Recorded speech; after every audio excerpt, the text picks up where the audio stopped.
aloft over the Atlantic seaboard one fine morning in 1943, an imposing force of American naval air power proceeds to an important rendezvous. This force is the aircraft complement of a new carrier: fighters, dive bombers, torpedo bombers. With the air group commander leading everyone, they are flying out to sea to join the ship which will be their floating home and fighting base. He is one of many carriers which the American people have built since Pearl Harbor to destroy the enemy in his own part of the world, far away. And there now is our base, powerful and serene. In honor of all American aircraft carriers, let us call her the Fighting Lady.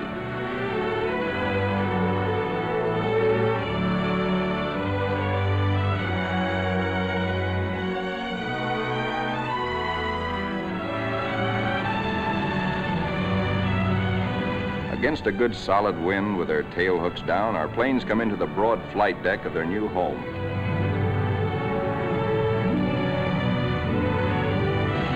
In case the plane's hook fails to catch the arresting gear, there's a series of stout wire barriers. Number one man on the flight deck just now is the LSO, the landing signal officer, always a flyer himself. Like all aviators, he'd much rather be flying. Come on in and sit down. The plane is out of the groove and he waves it off. Come around another time, pilot, and we'll take you aboard.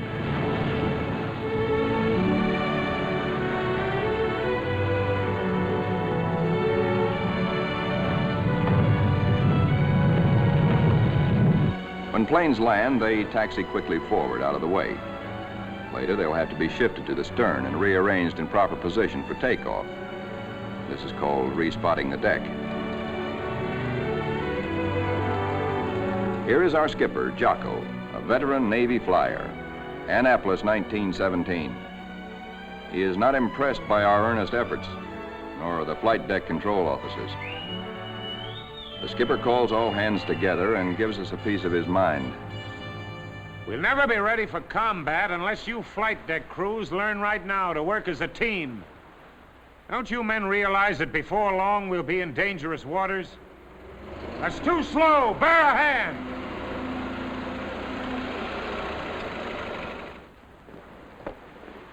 Watch out. Keep that wing clear. Get it over to starboard. Way over to starboard. Come on, get the lead out of your pants. Now this is the way your deck should look when you're ready for action. Our ship, our Fighting Lady, is enormous, wonderful, and strange to us. From stem to stern, the entire ship is a honeycomb of watertight and flame-proof compartments. Far below the waterline are engine rooms, fire rooms, fuel tanks, magazines packed with enough assorted high explosive to blow us all to kingdom come. The hangar deck is like a gigantic tunnel, nearly 2 city blocks long and wide enough to house 4 freight trains abreast.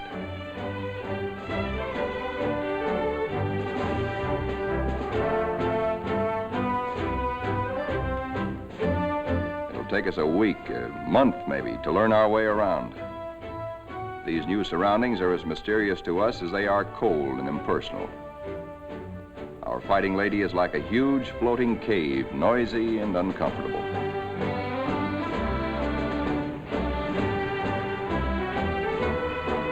Elevators as big as a tennis court carry us topside to the flight deck. The great superstructure rising amidships is called the island. This is truly the ship's nerve center, its fighting brain. 85% of us who make up the Fighting Lady's family are volunteers in this war and have never been to sea before. We learned our jobs theoretically in intensive training ashore.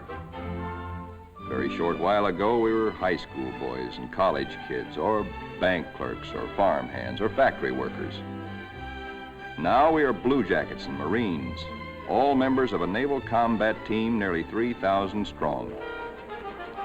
In our multitude of new tasks and duties as a team, We're very green, but curiosity and comradeship and the instinct of self-preservation are great teachers.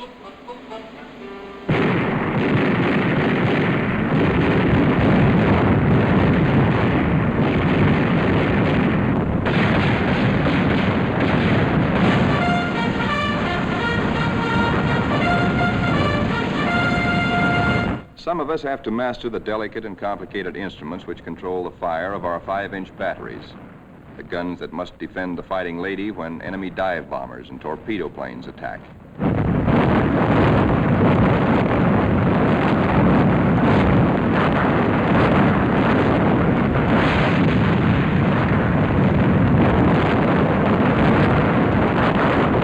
We train and train to learn our stuff and earn our E for efficiency.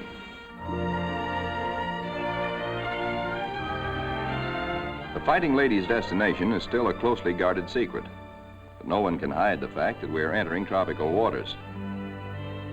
Our ship seems more friendly and comfortable now, and we greenhorns feel that a suntan will at least make us look like fighting sailors.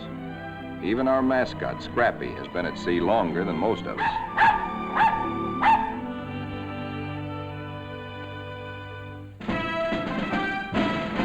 Some of the mystery that has been hanging over us is lifted when we enter the Panama Canal. There is a lot of unprofessional nervousness about whether or not we're too big to get through the locks. By using lines instead of fenders, we do get through, as the naval constructors knew all along we would. Come on, hop aboard. We're going places. For 2 cents, I would. Do you know anybody wants to swap?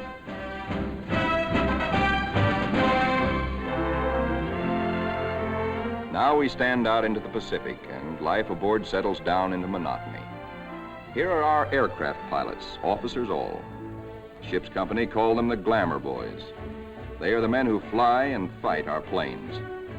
All the efforts of all the rest of us are concentrated on putting these people into the air and getting them back again. Most of us are hiding a certain amount of nervousness and anxiety, for many of us are Johnny-come-latelys, reserve officers who only recently learned to fly at Corpus Christi and Jacksonville. Others among us are specialists who trained at Quonset Point, Rhode Island.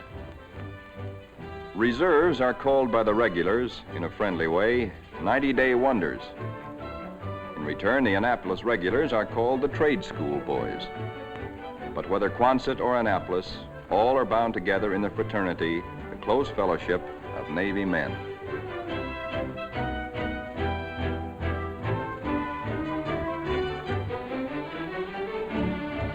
Among the ship's non-commissioned personnel, almost 3,000 blue jackets and 100 Marines, the hottest shots are the air crewmen, aerial gunners, and radio men.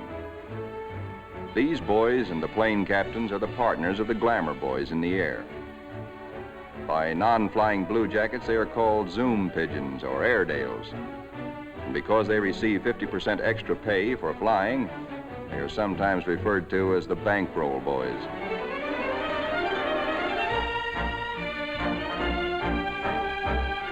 Everybody aboard ship backs up the flying group. This requires the efforts of all manner of people. Many of the jobs are far from glamorous. All the little tasks and services you find along Main Street must be performed by some members of our carrier's crew. For though the Fighting Lady is a powerful ship of war, she is also a sizable American community, whose population must be supplied with all the necessities and some of the comforts of home.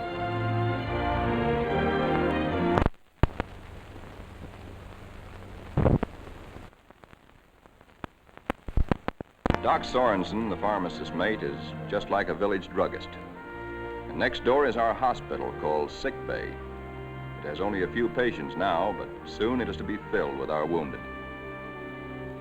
Men like these who perform the humble jobs that make life aboard a fighting carrier more bearable, the barbers and the cobblers, are seldom mentioned in communiques. They all have a place in our fighting team. Weeks pass. Now we are far out into the Pacific, which is a very considerable body of water. Monotony shuts down on us between our duties. Guessing where we're bound is still our chief pastime. Will we put into Pearl? Are we going to Iron Bottom Bay? Or maybe even to the Aleutians? All such gossip and rumor are called scuttlebutt or drinking fountain conversation.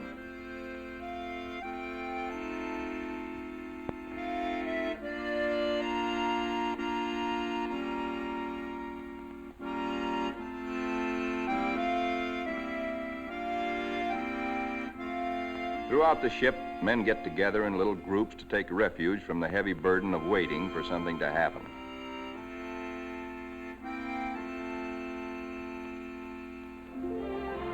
And then one day, out of nowhere, comes a fast fleet tanker, and we're refueled at sea. This tells us something.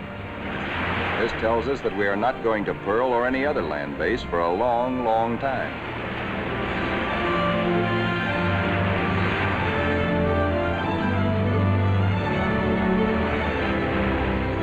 Besides our skipper, we have an admiral aboard, a sea dog who's been a naval flyer for nearly 20 years. Until now, only these officers have known where we are to go. But now Jocko, our captain, confers with the air group commander and reveals the plan. The Fighting Lady has been ordered to make a strike. She will pass through waters where no carrier task force has ventured since the bloody Battle of Midway. Remember, this is 1943, long before we took the Marshall Islands. Weather studies are made, and though this is a daily routine, somehow the whole ship senses that something is about to happen. Even before the news is broadcast to all of us, there's a new tension and atmosphere of expectancy. And then we are told we have traveled more than 7,000 miles from Panama, so that tomorrow, August 30th, 1943, we can strike the Jap base at Marcus Island, deep within the enemy's ring of defenses. The evening before our first strike, the air group commander briefs all his pilots with maps and a model of our target. We are sticking out our necks to within 1,000 miles of Tokyo to divert the Japs' attention from other American activities far south and east of Marcus. Those of us who have never before been in battle, that's most of us, ask a lot of questions of those who have seen action. Rear seat gunners, don't break off until you're practically on the same course and right astern of the enemy. Then push over fast. Outwardly, we try to seem composed and cheerful, but a lot's going on inside our minds. We question our most inner selves. What'll it be like? How'll we take it? Will we do all right? This is the night when a lot of boys write one more letter home.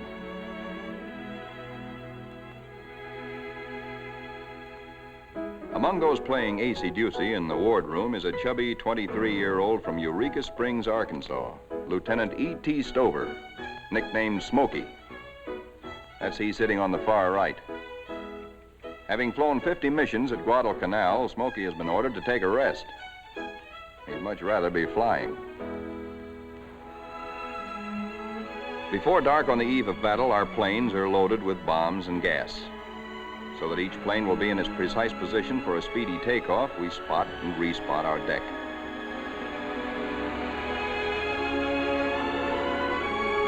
Now all is perfect. We will strike at dawn. And now GQ, General Quarters.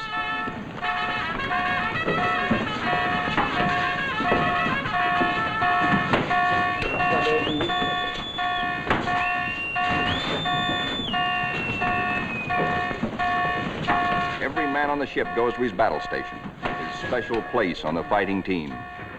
George, the barber, will pass ammunition. Leo, the baker, will be a sky lookout. Frank, the tailor, is assigned to a first aid station. Pilots are in their ready rooms. Each squadron, fighter, bomber, torpedo bomber, assemble separately. The flyers get into their flight gear and receive last-minute data and instructions.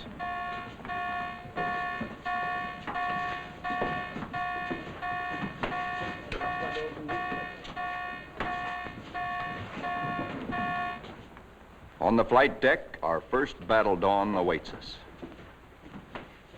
Our whole ship is on hair trigger. The Fighting Lady is hardly 100 miles from the first target of her career. These last few minutes before the order for our first action are the toughest time of all.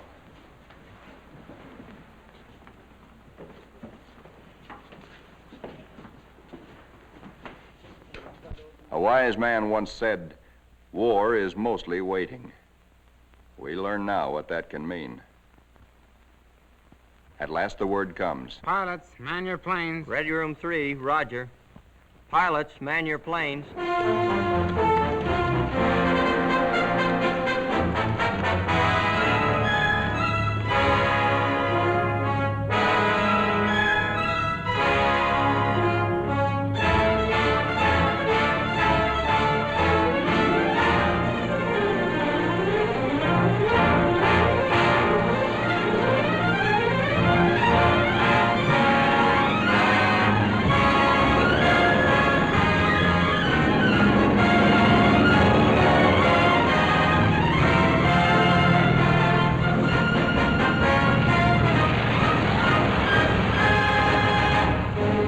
The fighters take off first to form cover aloft for the other squadrons. Then the bombers, heavy laden with destruction.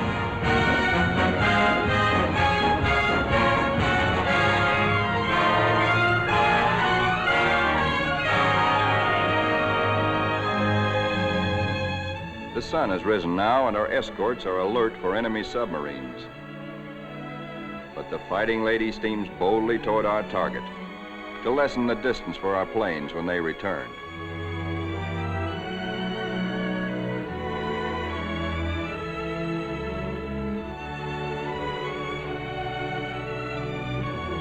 The radio plotting room is the electric eye and ear by which the Fighting Lady detects and keeps tab on all planes and ships for miles around us. Smokey, the fighting ace from Arkansas, has been put in charge of this room for our big day. Hunched among his assistants, Smokey is like a super quarterback on a super football team. He is in constant touch with our entire air group.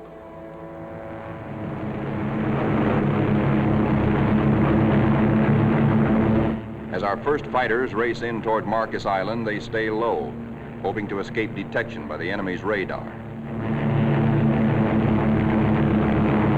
Then they climb suddenly and dive, a surprise strafing attack on the enemy's airstrips. These red balls floating up at us so lazily are anti-aircraft fire. There is 3 times as much of it coming up at us as we can see, because only 1 shell in 3 is a tracer. What look like fiery pollywogs are tracers from our own wing guns. The ack-ack is much heavier than expected, but through it we go to knock out enemy bombers on the ground. All through these battle pictures, realize that we are looking straight down our own gun barrels. These pictures are taken automatically by the same mechanism that operates the guns. Pictures even shake with the gun's recoil. Our eye is now the very eye of our fighting airplane.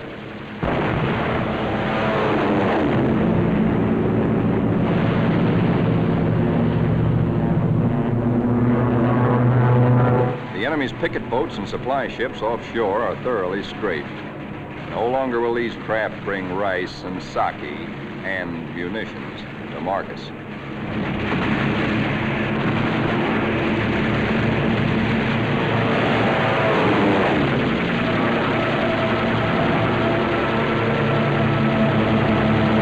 Our bombers flying higher see the island beginning to burn.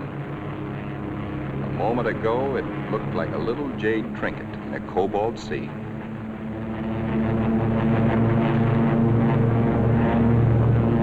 As the fighters and bombers swing victoriously away from Marcus Island, towering columns of smoke show the thorough job our boys have done. Back aboard ship, Smokey is tracking the flyers with care to be sure that none is missing and that no enemy planes are trying to follow them out to our Fighting Lady.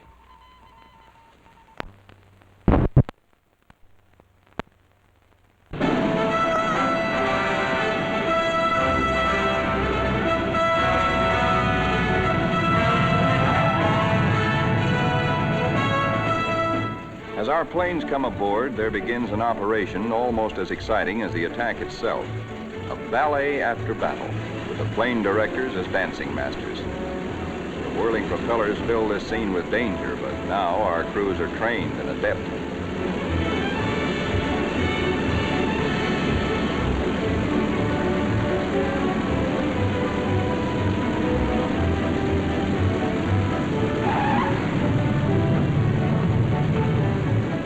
commanding signal officer performs an eloquent adagio on the Fighting Lady's stern,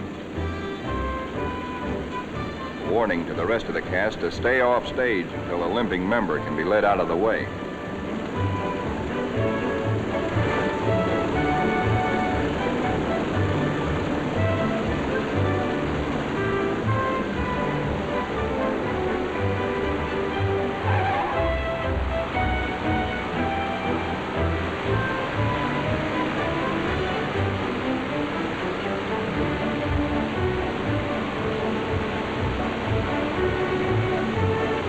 Pilots go below to report to their combat intelligence officers. They have hot news, good news. They tell what they saw and did, how many rounds of ammunition they fired, how many bombs they dropped, what they hit, what they noticed at the target that was new and different or that may need hitting again. As the reports are added up and our combat photographers develop their pictures, the story becomes better and better. Every single Jap bomber on Marcus has been destroyed. 80% of the shore installations blasted or set afire. Hangars, radio stations, gas dumps, ammunition dumps. Marcus is now a lovely mess. In the radio plot, Smokey is worried. There are planes still up there and he's wondering about them. They are ours, though, delayed by battle damage. Landing a shot-up plane on the carrier is a crucial test of how well-trained, how alert and steady a naval flyer is.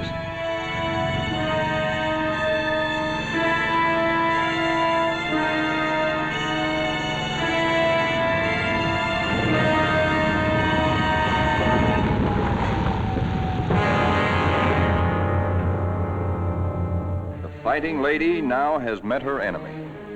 In the wardroom, the pilots who this morning felt new and nervous now talk like veterans.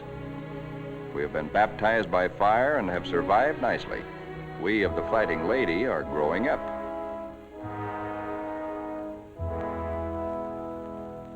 The admiral of our task force knows the overall strategy of the whole Pacific campaign: to smash straight through Japan's outer network of islands, to recapture the Philippines and land on the mainland of Asia. Thus, we will deny Japan supplies from Malaya and the Dutch East Indies and leave her far-flung island garrisons marooned. Then we will reach out and really help our ally China. Months after Marcus, this campaign is well started. Our carrier task forces have been in many battles. And now, early in 1944, the Fighting Lady's target is Kwajalein in the Marshall Islands. These are Jap Zeros. Fighter screen being pierced by our planes and planes from 8 other carriers, preparatory to strafing Kwajalein and bombing it apart.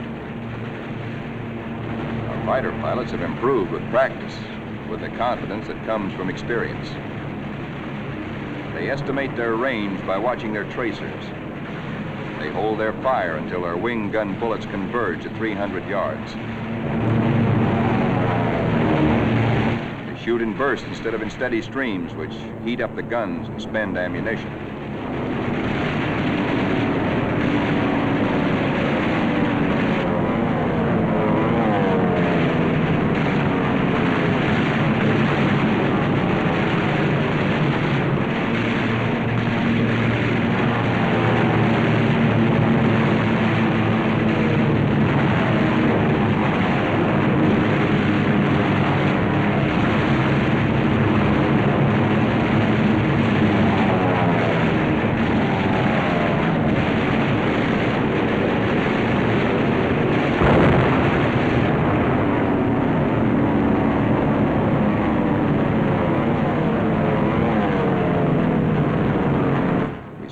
Kwajalein burning very satisfactorily.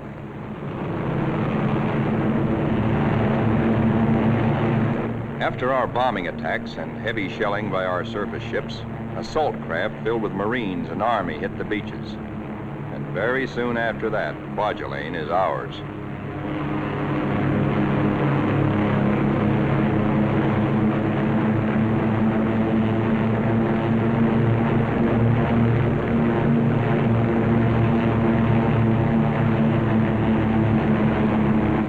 Right after Kwajalein, word comes to our admiral that a truck Japan's huge and secret naval fortress 1,400 miles to the west, there apparently are some heavy units of the Japanese battle fleet. Perhaps we can surprise them.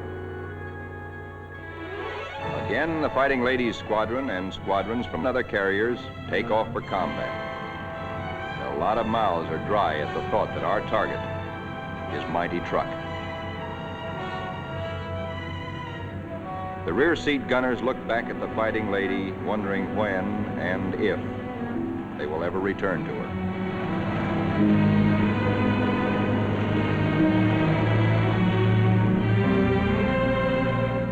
All that we know about truck, we know from a few photographs taken by some nervy Marines on reconnaissance just 18 days ago. We hear that it is a complex of heavily fortified islands surrounded by airstrips, with naval anchorages at certain spots among the islands. For the next 2 days, more than 1,000 of our carrier-based planes are going to sweep in on truck in relays. The planes appear to float gently off our bow. Actually, their airspeed is a good 70 knots. Diving in on truck, we again turn on our guns and their synchronized cameras. Truck's defenders are aloft and we smack them hard.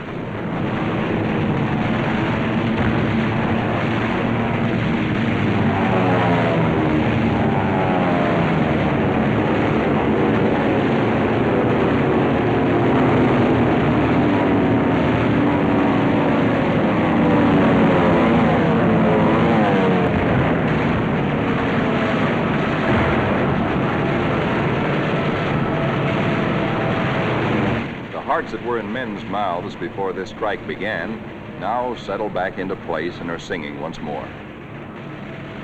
There's something really grand, something historic about diving in here on this place which Japan has been building and guarding jealously from all the Japanese eyes for 20 years. We dive right in low and take a good look at fighter strips, bomber bases, and seaplane ramps.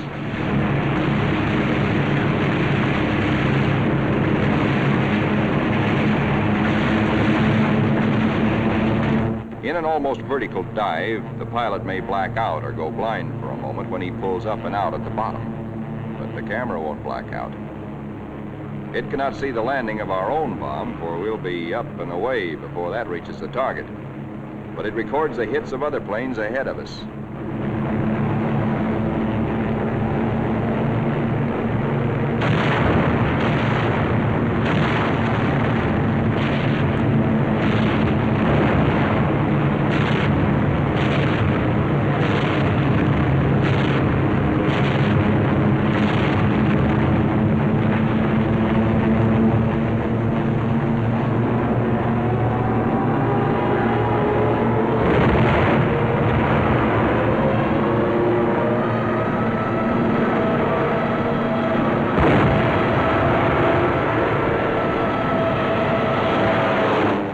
To find the Jap fleet here, but most of it's gone. Some lingering ships, including some of their fast fleet tankers, we find hiding in sheltered coves. The vessels which we are now strafing are other fleet auxiliaries, rice boats, transports, and ammunition ships.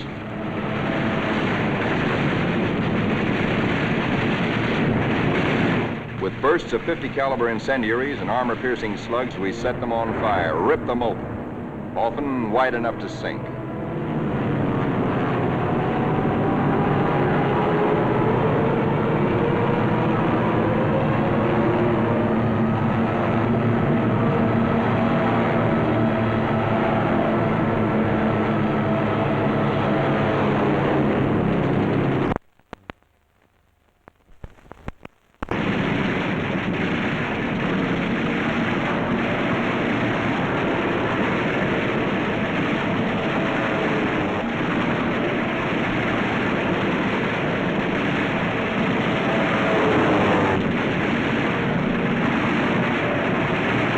Strafing ships filled with TNT is not very healthy for pilots who dive too low. But it's hard to tell who's carrying what until the big bang comes.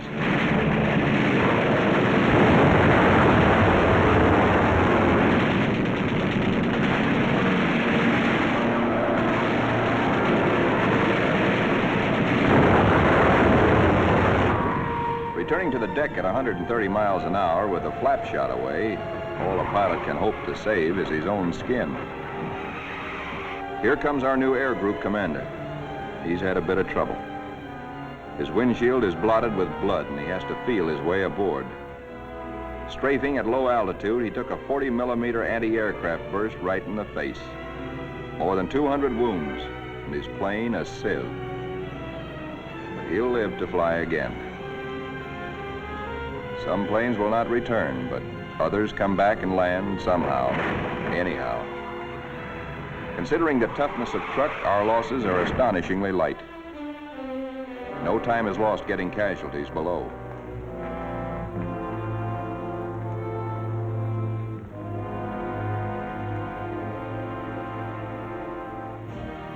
It's a long way from truck to our secret rendezvous in the Marshall Islands.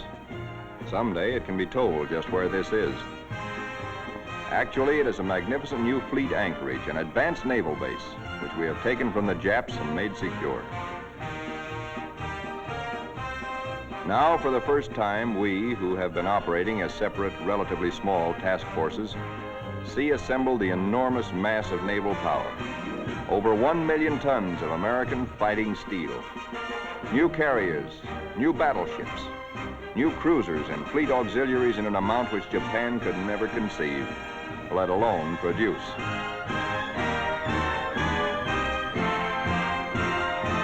That we are able to maintain supply lines over the vast distances of the Pacific is one of the miracles of this war. In the comforting presence of so much power, we relax and refresh our battle-strained nerves. Push my head under. Hey, Benny, when you going to die? Taught you to swim, hey! Hey, Benny. Boy. Our ship's post office now does really big business. Letters for us at last from home. Letters from us to friends and families. Our censors know our collective mood, our central hopes and thoughts. The stuff is really getting out here now. I can't tell you much about it, but oh boy. And the more we get, well, the sooner I'll be seeing you. All hands are called together. Our old skipper, Jocko, has been promoted admiral. Our new one's name is Dixie. Men, as soon as I finish talking, we are getting underway. Our fighting lady is now part of what is designated Task Force 58. As you know, our final destination is a place called Tokyo. We'll have to fight hard to get there, but when we drop our hook at Yokohama, I'm going to throw a party. All hands are cordially invited.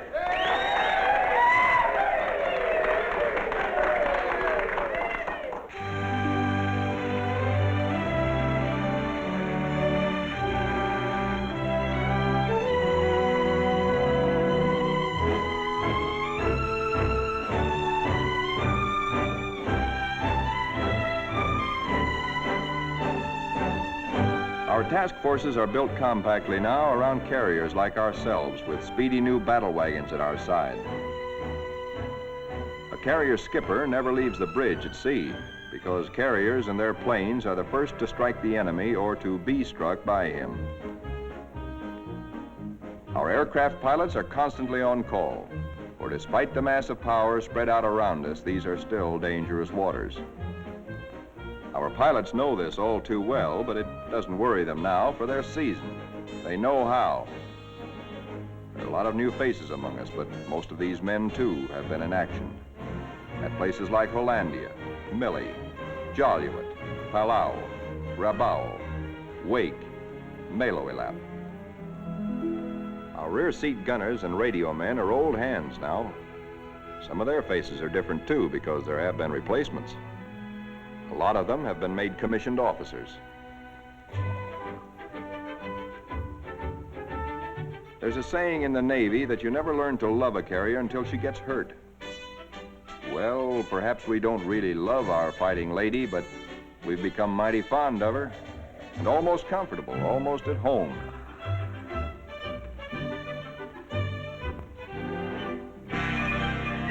Occasionally, our shipboard movies bring us that one thing we crave the most, one touch of something utterly American, one deep breath of home.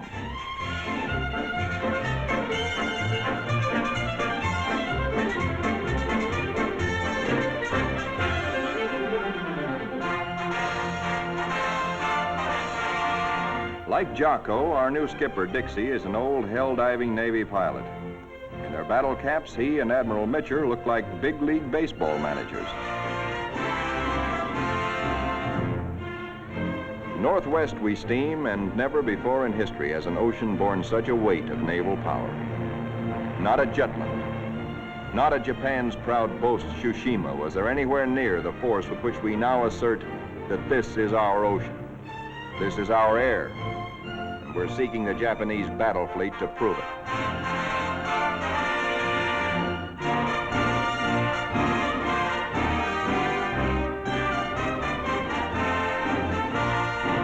With our cruisers and our biggest new battle wagons present, we are strong enough to hope, really to hope, that we may provoke the Japanese fleet into accepting a fight.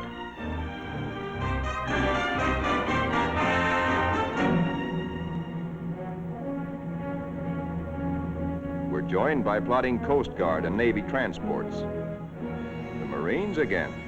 So another amphibious assault is cooking.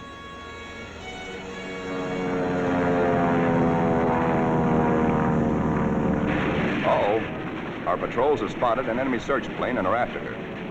She's a big bird. A 20-ton, 4-motored Kawanishi seaplane, the kind we call Emily's.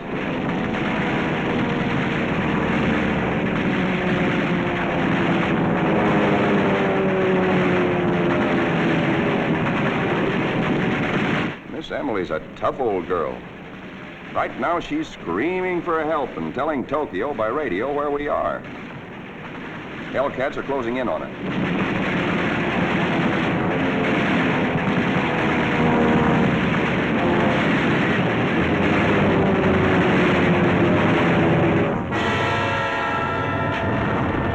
So long, Emily.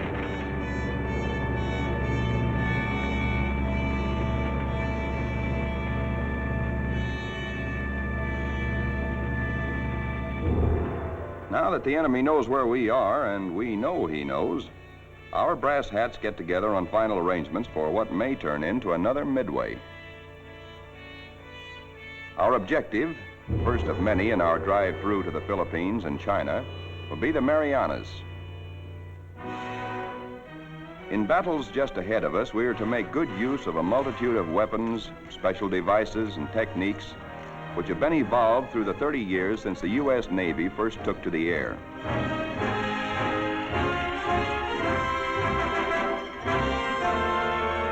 Not only did our naval flyers create the aircraft carrier itself, but it was they who devised the torpedo plane and invented and perfected dive bombing.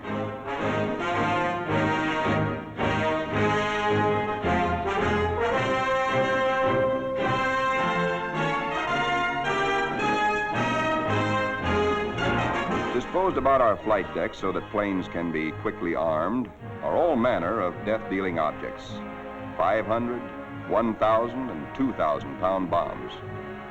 We have torpedoes and incendiaries, and the kind of anti-personnel bombs we call daisy cutters.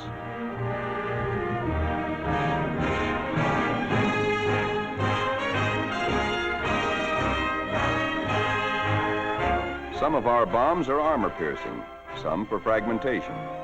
Others have delayed action fuses to prolong the effect of our bombardment for hours after we have delivered it. Here are the new rockets, which pack the same wallop as a 3-inch shell. They weigh little, and because there isn't much recoil, they can be fired from planes. On the eve of battle, we are told to scrub up to lessen the danger of infection in case we're wounded.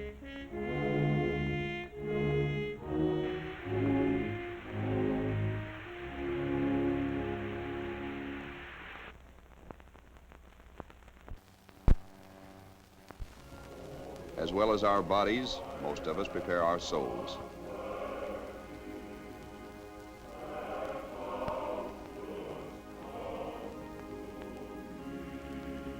always on the eve of battle, divine services are held in relays, so that every one of our fighting ladies' 3,000 sons has a chance to attend.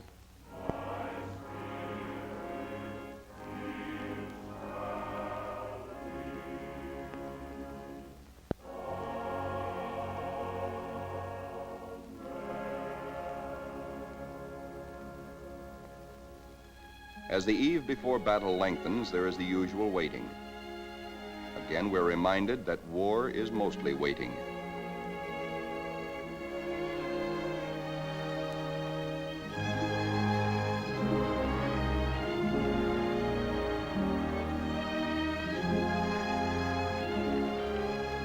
Because all cooks and bakers must soon be at their battle stations, they work all night long preparing a hearty meal of steak and eggs for our 3 a.m. battle breakfast.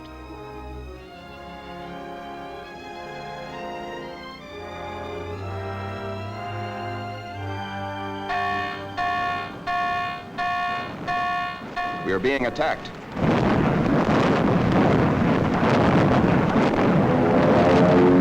We are being attacked by Japanese torpedo planes skimming in after us, wing to water.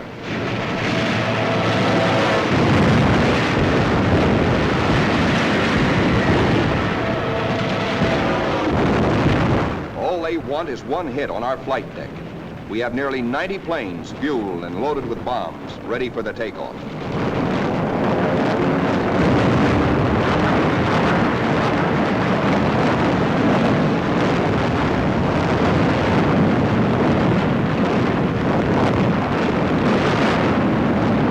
Each patch of flame is a burning Jap.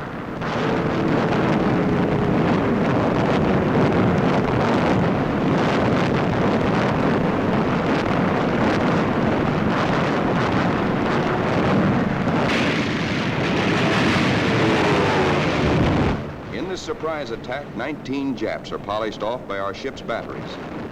Not a single carrier is hit. We have been fortunate. So now commences another major moment in the fighting lady's career. Flight quarters sounds. In this modern warfare, the young plane captains are to their pilots what squires were to armored knights of old. In this operation, typical of many more to come, a lot of other fighting ladies will be involved. And nearly 2,000 carrier-based planes, all of them attacking in air groups like our own.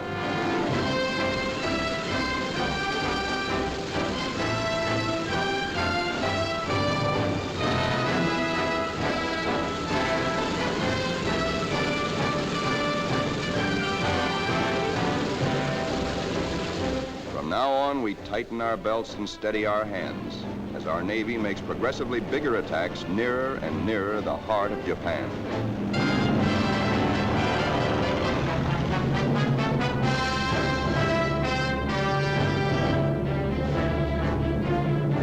At his post and radio plot, tracking down enemy planes and cursing the luck that keeps him out of the air, Smokey chafes at being grounded on a day like this, especially when targets are juicy ones.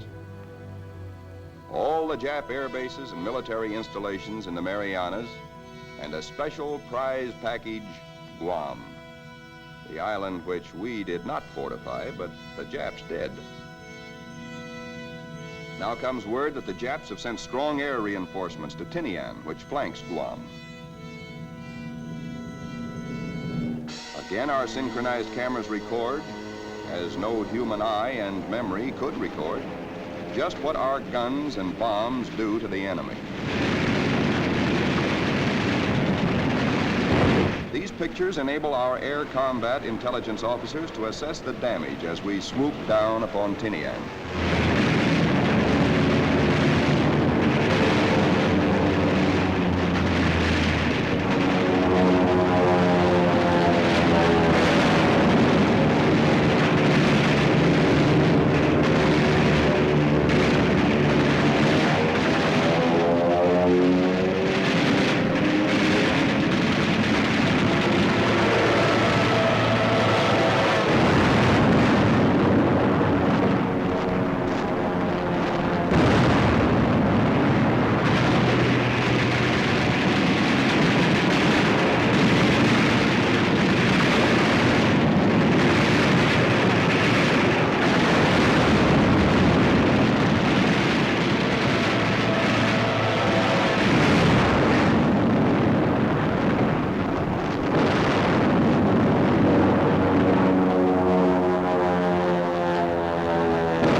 planes return for more fuel and ammunition, the surface vessels take over.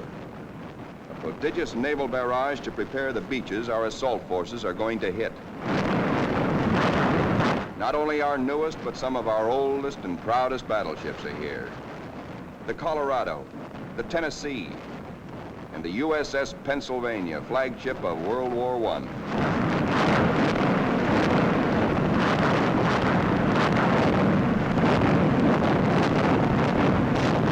Winging home to the Fighting Lady, several of our planes, crippled, make a game attempt to land.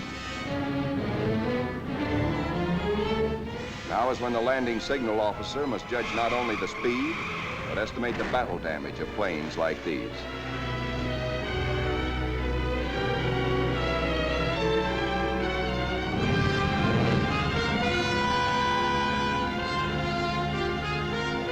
And flight deck emergency crews, firefighters, rescue details, and medical corpsmen exhibit almost incredible courage.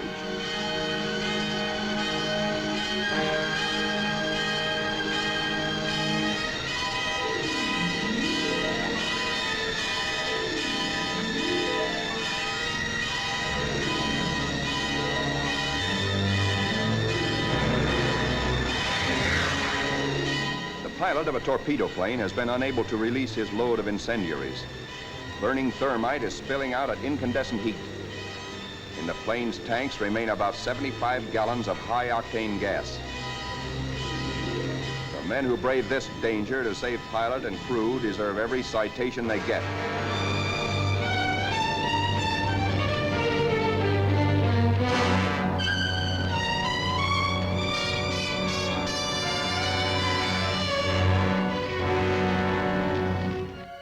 In the ready rooms, intelligence officers question battle-weary pilots. What did you see? Any Jap carriers in sight? Are you sure they were carrier-based planes? Then from radio plot comes uncomfortable news. Torpedo planes and dive bombers from enemy aircraft carriers are approaching. All hands, man your battle stations. To our engine room go orders for flank speed, which is a few knots faster than full speed, in case we need to take evasive action. All boilers are lighted to let the Fighting Lady outdo herself if necessary. The engine room people turn on the heat, and the propeller shafts churn like fate in their alleys.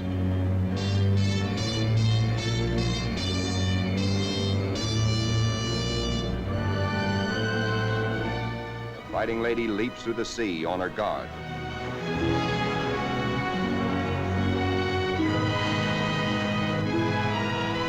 Skipper Dixie gears himself for action, and so does wise old Scrappy.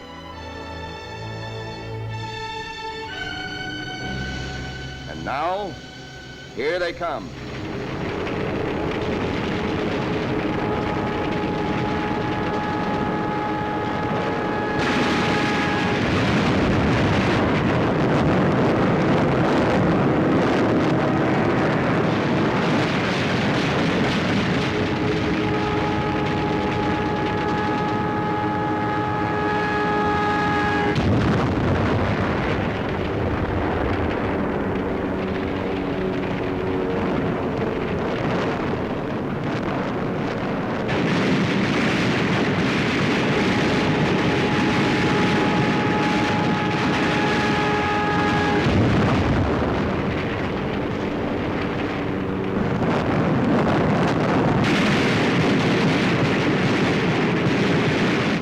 Jap Jill, torpedo bomber, miraculously keeps coming through our wall of flak.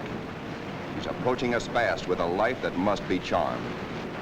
Our gunners throw everything they've got, but still she comes. If he ever releases that torpedo,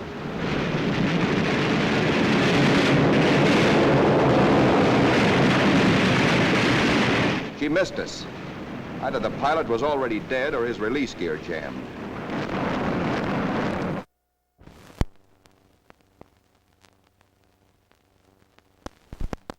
When Smokey, the pride of Arkansas, hears about that one, he almost takes off. Now our reconnaissance has spotted the Japanese task forces. This is the moment we've been fighting and praying for. Every plane that can fly and every qualified pilot is ordered into the air. At last, Smokey gets his chance to fly again. Pilots, man your planes. Pilots, man your planes.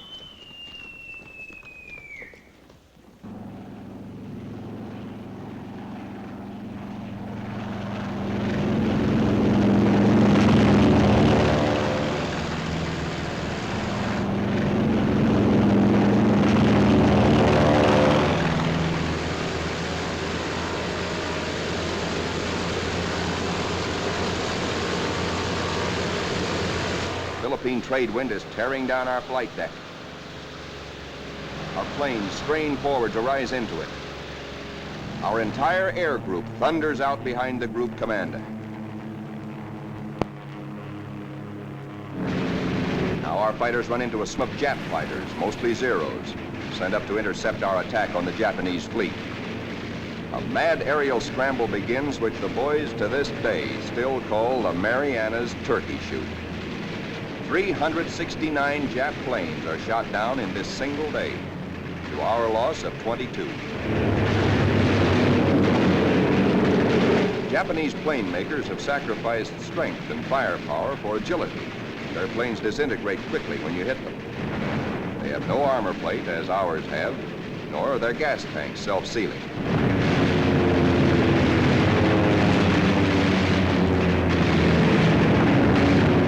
Little monkeys are fancy flyers. They think aerobatics can win dogfights, whereas we believe in smooth flying and careful shooting.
And now, at last, through a late afternoon haze from high altitude, our air combat group sights the Imperial Japanese battle fleet. These are the first pictures ever taken of a great enemy naval formation like this.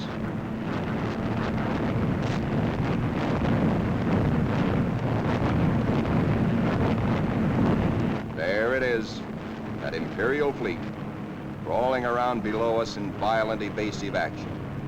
Us looking down on them in the seas they think they own. Some of these Japanese ships are scampering away at better than 40 knots. When you bore straight down on them, they twist, squirm.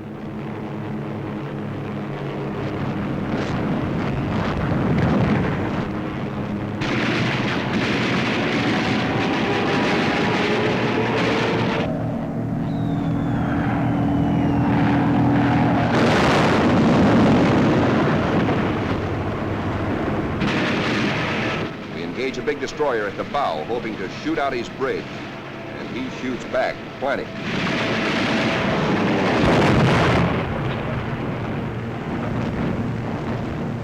Let's go down after that cruiser. He answers us emphatically from the forward turret.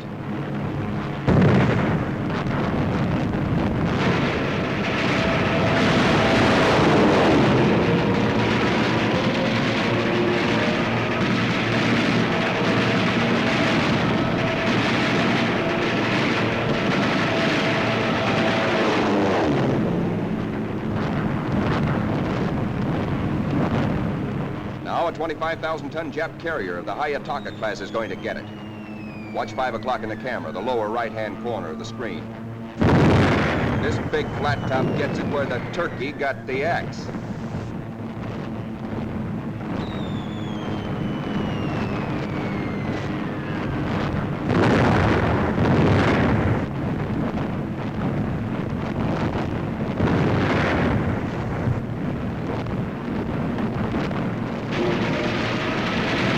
When you touch off some of these babies, just watch this one. And now we come home from the Battle of the Philippine Sea. 17 Jap warships have been sunk or severely damaged. Several of our returning planes have been badly shot up. A dive bomber comes in out of gas. He pulls off to starboard but noses over because his wheels are down.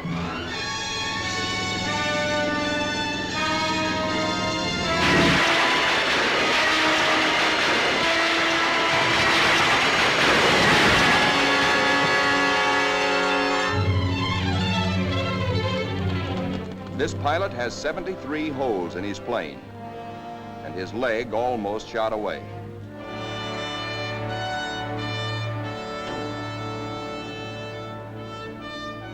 To clear the deck for other planes, number 30, badly damaged, is jettisoned, given the deep 6.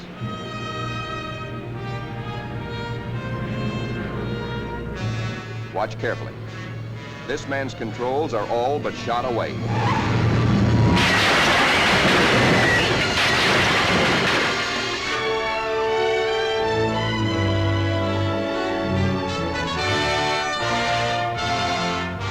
Steps out of it, smiling. And now it is time to paint up the scores. On this fine morning, just a year after being commissioned, the Fighting Lady is beginning to look like a stamp album. She has done her share, amassing Task Force 58's grand total of 757 Jap aircraft destroyed in a 2-week turkey shoot.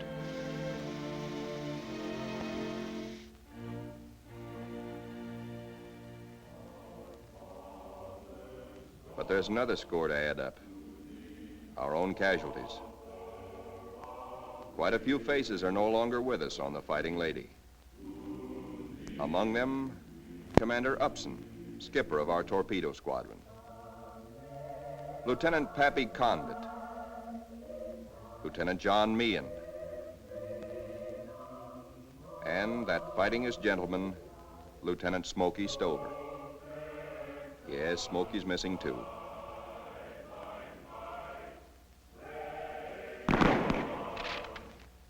Salute them under their country's flag. For they were brave, they were gallant. Others will come forward to take their places. For the battles we have fought on the seas and in the sky are only the beginning. Still hungry for battle will steam our carrier. Serene, powerful, unafraid. She and her planes will come home again someday, God grant, but not until the bitter, glorious end. For she is, and we salute her, the Fighting Lady.